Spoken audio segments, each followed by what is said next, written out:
माच के तिलक लगा के कपड़े पहन के अपनी ठकुराइन को लेके छत के ऊपर जाते थे, उसको खड़ा करते थे, 108 कदम दूर गिन के आते थे, कमान कान तक साधते थे और जो तीर छोड़ते थे तो सीधा ठकुराइन की नस के आर पार। 1 2 3 4 5 6 आदि पूरे 108 तीर दन दन सन सन दन दन सन सन ठकुराइन की नस के आर पार। हर तीर के साथ ठकुराइन का जिगर उछल के दिल में और दिल उछल के हलक में आ जाता। जरा सा निशाना इधर से उधर हुआ नहीं कि तीर उनका काम तमाम। ठकुराइन बेचारी हर तीर के साथ मौत को आते और गुजरते देखा करती। डर और चिंता, गम और परेशानी सब अनाजों में भारी हैं। ठकुराइन बेचारी, उसका गोरा रंग झुलस के काला पड़ गया, दाना पानी जिस्म को लगना बंद हो गया। अरे ऐसा आखिर में ठकुराइन ने अपने नक से 108 बार तीर निकलने की व्यथा उसे बयान करी। जैसे ही भतीजी ने वो सुना, कहा हाय हाय जीजी, अगर मेरा शौहर मेरी नक से 108 बार तीर निकाले तो मैं तो उसे घोड़े का चारा खिलवाऊं, अपने पैर का धोबन पानी पिलवाऊं, उसकी मुश्किल कसवा के मशहरी गेट के साथ चक्कर लगाऊं। हाँ, अजी ये बात ठकुराइन के दिल पे तीर की तरह जा गई। पर ठकुराइन शाह की इतनी हिम्मत कहाँ की? ठाकुर शाह की समझ में आया, चमकते बोले, क्या बात करोगे, नक से 108 तीर निकालता हूँ। अरे चापा बुलवाना कौन सी बड़ी बात है? अभी बुलवाता हूँ। पर साहब पहरेदार काम सुनने वाला तो धक्का मार के सीधे तहखाने में ले गया। चक्की के सामने उनको पटका, 4 गोलियां सामने रखी और कहा पीसो। उधर साहब तहखाने में जो बाकी उम्मीदवार थे वो ठाकुर की दुर्दशा देखकर बहुत हंसे कि दुनिया में बेवकूफों की कमी नहीं है, ढूंढने निकालिए एक तो मिलते हैं 1000। और उधर ठाकुर शाह के नगर में जो उनके मुसाहिब खड़े इंतजार कर रहे थे, 7 दिन हुआ, 8 दिन हुआ, 9 दिन हुआ, अजीब धूल का मरगला छोड़िए एक जर्रा आसमान में उड़ता नजर नहीं आया। 10वें दिन खबर आई कि ठाकुर साहब जो इतने शान से गए थे बुलवाने के लिए, खुद की बोलती बंद हो गई है और तहखाने में बैठे घोड़े का चारा पीस रहे हैं। खबर ये भी आई कि चारा पीसने की कला में बहुत कमी है। पर साहब इतना चारा पीसने को आए और इतना वक्त है कि कभी ना कभी तुम्हारा हंसी करिए। और आप ऐसी फूंकी, अब तो साहब चेहरे की हद की इंतजाम है। फौरन हाथ जोड़ के बोला, अरे मैं धन्य हुआ, कितने बड़े बड़े मुझे अजूबे मिल रहे हैं। उसको भी साथ लिया और कहा चलिए आगे चले और ढूंढते। थोड़ा ही आगे गए थे तो देखा कि एक आदमी हिरण की तरह कुलाक से मारता हुआ हिरणों की झुंड के साथ साथ आगे चला जाता। जो हिरण पकड़ता उसे मेरे घंटी बांध देता। अच्छी देखते ही देखते चश्मे जदन में 108 गणों के हिरण के गलों में घंटी बांध। आप चेहरे सुनाने का अरे भाई साहब, राजा परीक्षित की फौज आने वाली है। अच्छा, वो लोग आएगी फौज तो हिंदुओं का शिकार करेंगे। हम चाहते नहीं हिंदुओं का शिकार। अच्छा, हिंदुओं के गले में, सारे जंगल के गले में घंटी बांध दूंगा तो किसी का शिकार ही नहीं कर पाएंगे। वाह वाह वाह वाह वाह, धन्य हुआ रे। मेरी तो मती मारी रही थी कि मैं अपने गुरु की परीक्षा लेने चला, ये कह के सांप से दंडवत मारा और उसकी आरती उतारी। आमीन। उसने कहा साहब क्या बात है, अरे ऐसे बड़े बड़े अजूबे अगर एक साथ जमा हो जाए तो क्या नहीं कर सकते, पूरी दुनिया में फतेह हासिल कर सकते हैं। पर यही तो विडंबना है, जो असली गुणी ज्ञानी है, विलक्षण है, अजूबे हैं, उनको दुनिया फतेह करने से कोई मतलब नहीं। और जो बड़े बड़े लंबट, दुराचारी, व्यभिचारी, अत्याचारी, बलात्कारी है, वो बैठे दुनिया पे राज कर रहे हैं। तो साहब चेहरे अरे अगर नहीं छोड़िए, गप है कोई गप, कहाँ पर तुमको जाएगा लेके आएगा, सवाल करते हैं आप। बस आप चक्रवर्ती राजा महाराज राज बनने का नशा, 1 लाख साल तक अपने ही पिंड में राजयोग रहने का नशा, सार्वजनिक स्थानों पर बुतों लगाने से कहीं ज्यादा बड़ा होता है। तो महाराज ने कहा कौन ऐसा जियाला सूरमा है यहाँ दरबार में, 10-15 घंटे में कुछ बुझ जाएगा और वहां से वो जीत निकाल के आएगा। अब तो दरबारियों ने ये बात सुनी तो हाथ जोड़कर बड़ी विनम्रता के साथ महाराज से कहा, महाराज देखिए बात है कि हमें तो इतनी तनख्वाही नहीं मिलती कि हम इतना बड़ा काम आई थी। वो मर्द होती तो यकीनन ठकुराइन से शादी, चौबोली से शादी कर लेती। खैर वो आई तो चौबोली को जीतने ही थी। उसने ठाकुर की तलवार हाथ में ली और कहा, मशहरी तुझे शत शत प्रणाम कि तूने मेरी कहानी का मान रखा और हुंकारा भरा। अब जैसे ही कोई हुंकारा भरने को तैयार हो, मैं कहानी को आगे बढ़ाऊं कि जैसे रात बिन दिन नहीं, जैसे बादल बिन सूरज नहीं, वैसे ही हुंकारा बिन कहानी नहीं। तो इसमें वो चमकता दमकता हार जो चौबोली के गले की जीनत था, उसने कहा मैं हुंकारा हुंकारा भरना ऐसे ही है जैसे वीर गति को प्राप्त होना। हुंकारा भरूंगा और सीधे स्वर्ग लोक को पधारूंगा। ये सुनते ही चौबोली ने वो हार अपने गले से खींचा और तड़ाक से जमीन पे दे मारा। उसने वो हार बोला, अरे राजकुमारी चौबोली के अद्वितीय गले को वो हारों की कमी नहीं। कल और आएंगे मुझसे बेहतर सजने वाले, मुझसे बेहतर जड़ने वाले, पर मुझे राजकुमारी चौबोली के जैसा अद्वितीय कोमल निर्मल गला कब मिलेगा। लखपति, करोड़पति, अरबपति, हीरा सेठ, मन्ना सेठ, धन्ना सेठ, तो साहब उन्होंने बड़ी राजसी शान के साथ अपना ब्याह रचाया। अब ब्याह रचा के जब अपनी नई ठाकुर साने खामोशी के साथ सुरंग खोदने का काम शुरू किया। पूरे शहर में किसी को कानो कान खबर ना हुई कि ठाकुर के यहाँ से लेकर सेठ की हवेली तक सुरंग खुद रही है। और उस शहर के सबसे बड़े चोर खपड़ियाऊ को खबर लग गई। खपड़ियाऊ को जैसे ही पता चला तो उसने कहा अच्छा ठीक है, जब सेठानी अपने यार के यहाँ से रंगलिया मनाकर सुरंग के रास्ते वापस अपने हवेली को जा रही होगी, कहीं कूद के सामने आऊंगा और उसके सारे जेवर लूट लूंगा और जग हसाई के डर से वो नहीं चाहिए था। कोई मर्द अगर उसका हाथ जीत लेता तो पूरी औरत जात की हार होती कि चौबोली पूरी औरत जात का नुमाइंदा थी। उसको तो मर्दों के सामने सुरखरू होना ही होना था। अब तो हुंकारे का मसला तय हुआ तो उसने कहानी शुरू की कि पहलवाना ने कलम रिश्ता अपना जोरे कलम आजमाते हैं कि एक बार एक गांव में 5 दोस्त रहा करते थे। एक उसमें से बढ़ई था, एक उसमें से दर्जी था, एक उसके अंदर से सुनार था, एक लखारा था और एक पंडित था। पांचों के पांचों दोस्त अपने अपने हुनर में उस्ताद थे।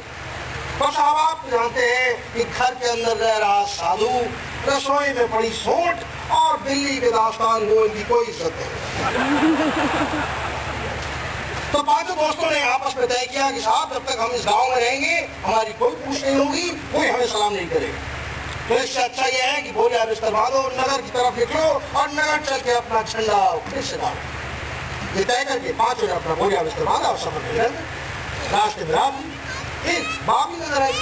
पांचों ने यह तय किया कि आज रात इसी बावली के किनारे रहेंगे, मगर हर वक्त एक दोस्त जगह रहेगा और पहरे पे रहेगा कि जिससे अगर कोई चोर चक्कर डाकू आए तो सब सामान की हिफाजत हो। तो सबसे पहले साहब बढ़ई की बारी आई। बाकी चारों सो गए, बढ़ई पहरे पे खड़ा हुआ। तो वक्त गुजारने के लिए उधर टहलने लगा। टहलते टहलते उसको कुछ खुशबू आई। उसने देखा सामने लकड़ी का एक बड़ा सा टुकड़ा पड़ा हुआ है। उसे उठाया, सूंघा, साफ संदल की लकड़ी थी और बढ़ई के हाथ संदल की लकड़ी लगी, उसके हाथ में खुजली होने लगी। फिर फौरन आपने औजार निकाले, रंदा आरी वाली निकाला, तीर से उसको तराशने लगा। तराशते तराशते उस लकड़ी के टुकड़े को उसने देखते देखते उसकी जगह एक खूबसूरत कद्दे आदम औरत का मुजस्समा था। अब वो सोया। दर्जी की बारी आई पहरा देने की। दर्जी ने देखा वाह क्या खूबसूरत प्रतिमा मेरे दोस्त ने बनाई है, पर कपड़ों के बिना कैसे जचेगी। उसने फौरन उसका लहंगा चोरी वगैरह सुन के खरीदी उसको पहना के वहां तैयार कर दिया।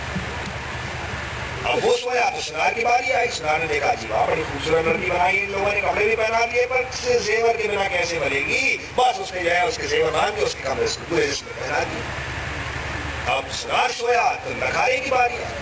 लखारे ने देखा वाह जी वाह क्या मोहनजोदाड़ो की प्रतिमा बना के खड़ी की है, पर हाथ में कलाइयां खाली तो कैसे और जचेगी। उसने लाख के कन्ने बनाए और फौरन उसके कलाई में पहना दिए। अब वो सोया तो पंडित की बारी आई।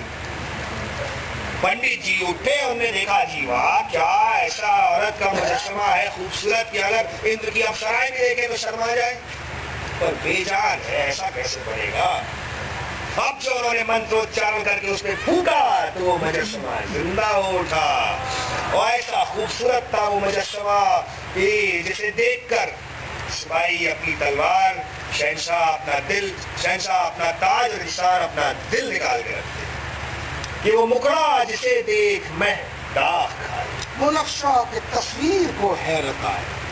जो कुछ चाहिए ठीक नक्श से अंग, नजाकत भरा से तीखा सा रंग, उसे तमकिनत उसे पाकपन, दरस हर तरह में अनूठी पवन, तगाफुल हया नाज शोखी गुरूर, अरे अपने मौके से वक्ते जरूर, तबस्सुम तकल्लुम तरहम सितम, मुवाफिक हर एक हौसले के करम।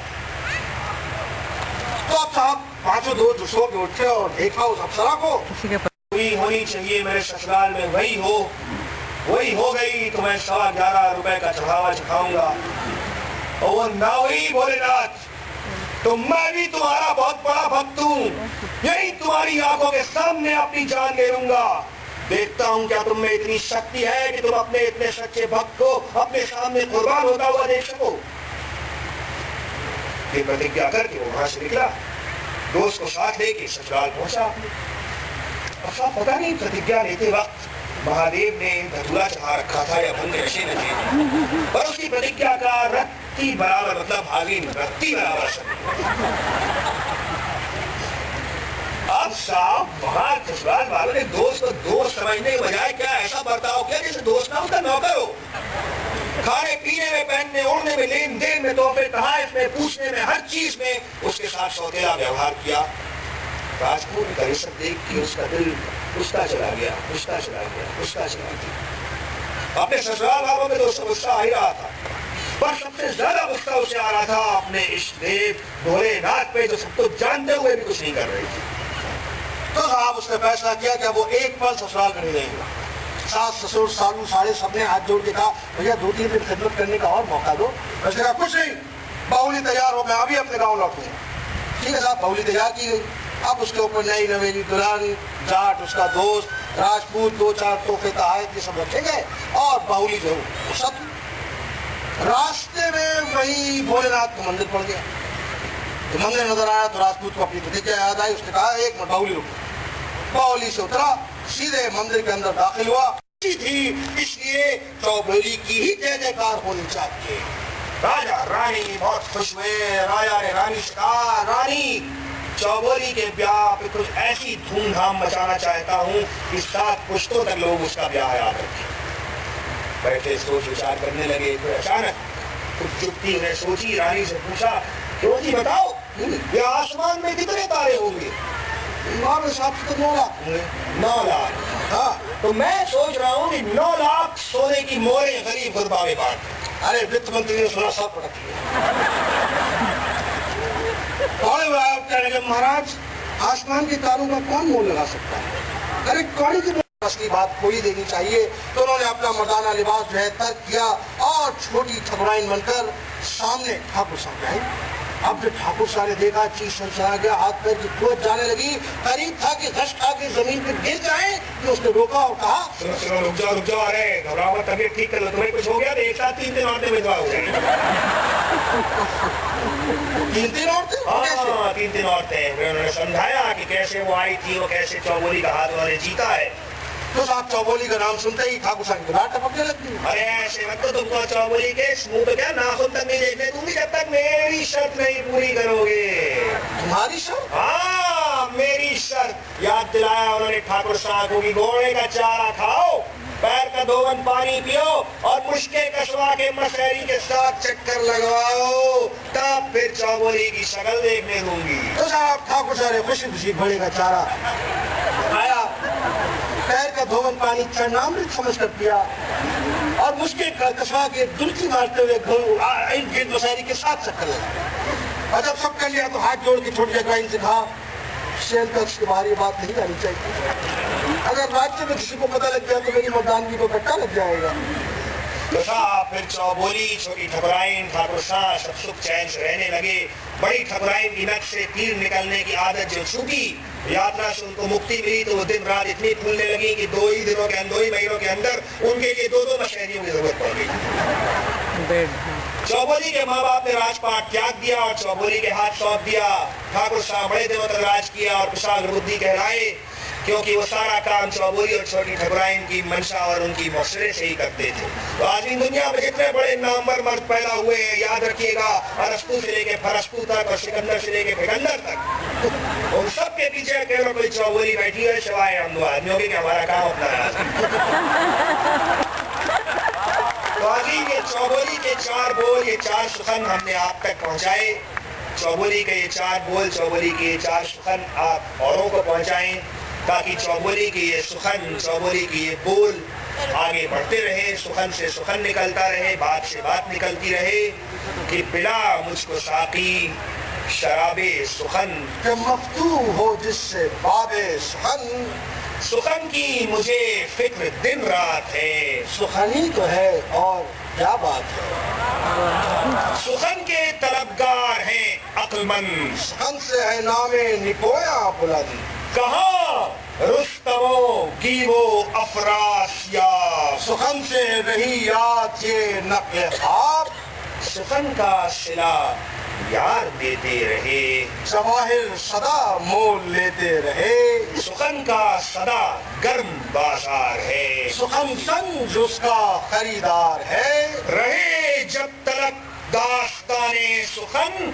इलाही रहे कद्रदाने सुखन, इलाही रहे कद्रदाने सुखन।